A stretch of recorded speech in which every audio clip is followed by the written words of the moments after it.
name is Katarina. Let's plantize our world. Today I thought I will take you through a shopping trip I did. I live a little bit remotely, about 45 minutes from the bigger city, Christchurch, and so I go and do my big shopping where I buy bulk every 2 to 3 weeks. So today was the day, and I went to what's called bin-in. There you take your own jars and containers and you can weigh them in, and then you can fill them up, and then you weigh them in again, and then you pay for it. So that's really cool. I love doing that. I don't have anything, when you buy a package of oats or something and you want to fill it in a jar and then you have some left in the package. That's nothing like that. So I'll just share with you what I eat in 2 to 3 weeks. Well, some of it will last 2 to 3 weeks. Other stuff, not so much, the fresh stuff. So I thought that'd be interesting, just to show you a little bit how I manage this in a really simple way to stay healthy on a plant-based diet. So first, let's look at so here are my 1, 2, 3, 4 bags of food. So, oh, hang on a second, you can't even see that bag. Let me see if I can get it down a little bit more. Apologies, or I'll just go back a little bit. There we go. So here we go. So this is the bin-in bag. So what I did, I forgot some of the jars, so that happens also. Nobody's perfect. I bought, as just to try out. I always like to try out new things. I bought some quinoa flakes. So instead of like oat, rolled oats, rolled quinoa, just for a change. Then I bought a whole big bag of dates. Dates is basically my sugar, because I don't buy sugar, extracted sugar from sugar cane or sugar beets. I use things that are really sweet and are a whole food, so dates is really great. Then I bought dill tips. Dill, I love dill with cucumbers and stuff. I couldn't, unfortunately, they didn't have it open, so I couldn't fill up my little dill jar, which I took along. Then I filled up Italian, what is it called? Italian herb blend. I love that for lots of things, in salad dressings, on vegetables, the sauces. And then just the standard, filled up all the cashew nuts, filled up nutritional yeast. This is sort of my salt, because I eat low salt. Then the sunflower, these are basically my oils now. Instead of cashew oil or sunflower oil, I buy the whole food and eat it whole. Chia seeds, my omega-3s, flax seeds, omega-3s and 6s, of course, as well. And I actually make a blend. I grind the flax seed fresh. I grind the chia seed fresh, and then I add some hemp seeds. You don't have to grind them. And I make a mix of 1/3, 1/3, 1/3. And my dogs and I eat at least a tablespoon a day of this. Then I bought my chocolate, which is cacao nibs. That's the fermented cacao bean, just chopped into little bits. So there's no sugar, no nothing added. It's just a nice crunchy thing to put on mueslis, on smoothie bowls. Cinnamon, it's actually cassia, because they never have cinnamon, unfortunately, in these big shops. But cassia is nice, and I make a blend with other spices to go on my smoothie bowl. Again, instead of pumpkin seed oil, I buy the whole seed. Pumpkin seeds are wonderful to sprinkle on my muesli breakfast. And here is actually pearled barley, which I use in my beautiful minestrone soups. And here we go. Here comes my high protein shake. No, it's not a protein powder, but not powdered yet. It's actually soybeans. Just dried soybeans, and I just cooked 1 cup, and it lasts me about for 3-4 days. So this is all the dry stuff. Then, and you know, sometimes I also buy rice and let me see. I'll just go back to my cupboard and I'll tell you, because this is my cupboard of the dry stuff. So I have steel cut oats, I got normal oats, I got buckwheat, I got millet. It's all in jars, and I just take it along and fill it up. I got bulgur, however you want to say it. I got polenta. I got, oh, what is that called again? Sorghum, red sorghum. And then I got walnuts, almonds that didn't need filling up. Then I got quinoa. I got red lentils, brown lentils, and I got it all in really big jars. Like really big jars, see? But they didn't need filling up this time. So that is my staple food that I eat. And then of course you need the fresh stuff. Oh, that's just paper towels. Like for example, I go in New Zealand to a store called Woolworths. It's from Australia, I believe. And I buy their tofu because it's the cheapest and it's the firmest. And it's just plain tofu. And is it organic? No, it's not organic, but it's non-GMO.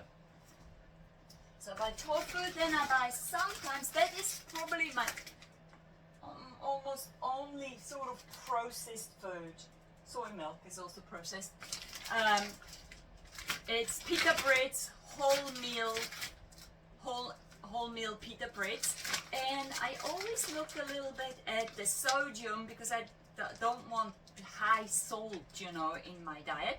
So I always look for a portion. This is it's actually quite high, but if you compare it to a wrap, this one, for example, has per pita bread 215 milligrams, but if a wrap has over 300, so this is actually better, I found out. Then I buy lots of what we call kumara here in New Zealand, sweet potatoes, and I buy them. These are a little tiny one, but they're the odd. This is a brand called. It's not a brand. It's a bags called the Odd Bunch. See, carrots also the Odd Bunch. It's misshaped fruits and vegetables, and they're way cheaper. So I always buy lots of those. I bought heaps, and you get a whole mix of them. You get the Beauregard, you know, your orangey one inside. You get the ones that are white inside, and you get the golden ones. So it's really lovely. We have lots of different kumaras here in New Zealand that we can buy. So that's part of the fresh food, and a whole bag of carrots, because I'm going to make a beautiful big pot of minestrone.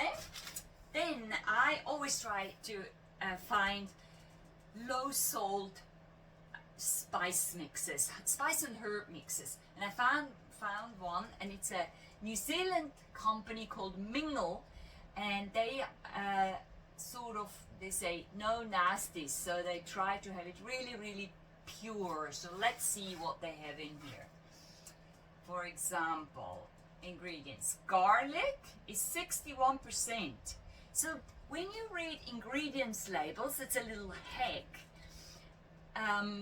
The first ingredient is always the one that is the most present in this food. So, you know, if you buy processed foods, which this of course is, but it's minimally processed, it's just dried stuff and mixed up. So it's garlic, then coriander, onion, black pepper, paprika, a little bit of pink Himalayan salt, thyme, basil, parsley, and chili. So it's a really nice clean mix. So I'm gonna try this out. Then here we have range slaw. Basically it's chopped cabbage and carrots, blue cabbage or purple cabbage and white cabbage and carrots. And unfortunately I always put the disgusting dressing in it of, you know, oils and stuff that I would never eat. So I always have to chuck it out, which is a bit of a waste. But you can't buy it without the dressing. How stupid. I mean, I could buy lots of big cabbages, but then I have way too much cabbage. Then I bought, they were in special, kiwi fruits. I hope they're from New Zealand. Yeah, they're from New Zealand. I try always to buy, well, not local so much, but New Zealand, and maybe the next one will be Australia, that would still accept. So hopefully the carbon footprint is not that high. There are some things like bananas, unfortunately, are not grown in New Zealand. Then I bought the big jar of tahini because I use tahini. Again, it's instead of sesame oil, I use the whole food, which is sesame seeds ground up, so it's tahini. And I use it in salad dressings. My favorite salad dressing is made with tahini and lemon juice and water and mustard. So that, then I bought a bunch of organic fair trade bananas because I once saw a video on how the people are treated in the banana plantations and the dreadful conditions they're working in. And I thought, I'm never gonna buy normal bananas again. This is like the banana mafia. It's awful to see that, and you know, so they are quite a lot more expensive, but it's like a treat to have some bananas. They still need ripening here. Then I bought a big head of broccoli, and again Odd Bunch, the Odd Bunch, which is cheaper than when you buy it single. A whole net of avocados, grown in New Zealand, of course, and 3 beautiful onions. And what else? Oh yes, raisins, organic raisins, because grapes get sprayed so heavily. There is a list, you can Google it, it's called the Clean 15, and it lists the foods, the plant foods that are not so heavily sprayed. And then, what is the other list called? Let me have a look. I printed it out somewhere. The Clean 15 and let's see if I got it here. The ones that, and the Dirty Dozen. They get an organization, an environmental working group, I think they're called. They create a list of things that are heavily sprayed. The list in 2024 was number 1, the most pesticide found on any fruit or vegetable are the strawberries. The next one, spinach, number 2. Number 3, kale, collard greens, mustard greens. I grow them all myself because of that reason. 4, grapes. And that's the reason why I buy organic raisins, because of course it's been concentrated on the grapes. Then 5 is peaches, 6 is pears, so it's quite a lot of fruits. 7 nectarines, 8 apples, my goodness, it's all fruits. 9 capsicum or peppers, we call them here in New Zealand. 10 are the cherries, 11 the blueberries, and 12 the green beans. So I always buy the berries organic. The mango I don't buy organic because they have a peel, so they get peeled. And I do buy some mangoes for my smoothie in the morning. So that's that. The dirty dozen. And then I buy soy milk. So that's another processed food, but it's organic, and the ingredients are water, organic whole soybeans, organic rice syrup, a little bit of sweetener, mineral salt, and sea salt. But it's very little salt. Let me see. Sodium per 250 milliliters, it's 85 milligrams. So, yep, that's that. And because I don't use salt for cooking, it doesn't matter if there's some salt in these mixes like this one or my soy milk. So that's that. And then for emergencies, because you always got to be ready when you come home and you're just exhausted and you don't want to do anything at all. And they were on special, McCain's winter vegetables. How do you say it? Winter vegetables. It's difficult for a Swiss person to say this. Farm picked. I don't know. Yeah, I must have been on a farm one time. What's in it? Broccoli, cauliflower, green beans, and carrots. Love it. It's so candy. So I bought 3 packs. And I pop it in the freezer and I can just use it when I need it. And of course the doggies, they need some food too. Unfortunately, I tried to go vegetarian with my doggies, but I don't think their protein uptake was enough, because they have a very different, they're predators, not like us. We're prey animals. They have a very different digestive system, very short. They don't have these long intestines where they can get all the goodness out. And so I feed them low meat, and they do very well on it. Chicken and lamb. And then I cook, actually that's why I have so many kumras. I cook them kumras and add vegetables too. For example, these vegetables are often add, or broccoli or parsley out of the garden. So this is sort of what I do. This is how a shopping run looks. Very, very little processed foods. Let's see. Can you call this processed because it's put in a little canned herbs? Not really, just assembled. It hasn't been changed, just dried. This is processed tofu, but of course it's perfectly healthy because it's just soya beans and water and a setting agent, which is usually something calcium, I think. Let's see, soybeans, water, firming agent. So, you know, soybeans and water. I don't know if you can call this processed. It's minimally processed, that's what they call it. This is processed because it's been chopped, but I don't think you can call that processed. And pita bread is definitely a processed food because there's lots of stuff in it. Let's just have a look what they put into a pita bread. Whole meal wheat flour. Okay, that's the main portion of it. It's 65% water, and then normal wheat flour, you know, white flour. Then yeast, salt, sugar, and a preservative, number 200. Otherwise it wouldn't last in those bags, of course. And vitamin, folic acid. So I would say this is pretty good. I'm happy with that. And this tahini, all of this is ground up sesame seeds. Let's see if it even says what else.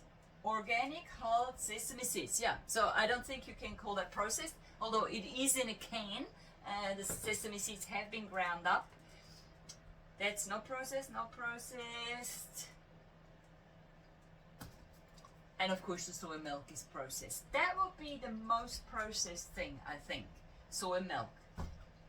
So I am pretty happy with my shopping spree and the way I eat, and I love eating like this. And what I do is I just cook big batches of things and then I assemble. I don't actually cook recipes that much, although that's not true. I'm actually going to make a minestrone soup. But it's just assembling beans and carrots and tomatoes.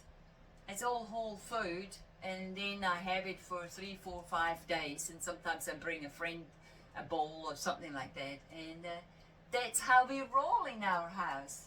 Oh, my doggies are laying over there and sleeping. And think, what the heck, why doesn't she put the shopping away and feed us? But anyway, I hope that was helpful, just to share a little bit how I shop and how I eat. And of course, I am one of those lucky ones who has a little piece of land and I can plant my greens. So if I would go out there, I wouldn't see anything because it's pitch dark out there right now. We're in the middle of winter in New Zealand. But I would. Let me go in my brain through my garden. So I have one patch where it's just mixed lettuce. That lettuce that you can cut and then it grows back. I got that. Then in the back I got silver beet and I got some kale. And then I move over. I have this lettuce, which I forgot how it's called in English. I think corn salad they call it, but it's not corn, not maize corn. It's a green little rosette and it grows in cold temperatures. It can even grow under snow. It's really cool and lovely, and we call it nusslisalat, which means basically nut salad. And I think it's because it has a nutty taste. It has nothing to do with nuts, but that's what we call it in Swiss. And then I have, move over to my other shade house. There I have just different head lettuces. Like, I think one is called Drunken Woman. And a very firm, crunchy one. And spring onions, but they're not big enough yet to harvest. And then I got broccoli, but it's not ready. I got massive amount of silver beet coming out of my ears, but I love it. I use it in my smoothies every morning. I cook it, I put it in my dog's food, and then it grows up at my paddock on my horse poo as well. Every year it just comes back by itself. I don't have to plant it anymore. It's really cool. Free food. And what else? More kale and rucola. Rocket, and let's go through. Strawberries are not doing nothing. Yeah, and then the garlic should be coming up, but it's a bit slow. It's been just so cold and rainy and no sunshine. So I hope that the bulbs didn't rot. Well, I check, but I have lots of green leafy things. So thank you for listening. I hope that was helpful, and I'll see you the next time. Bye!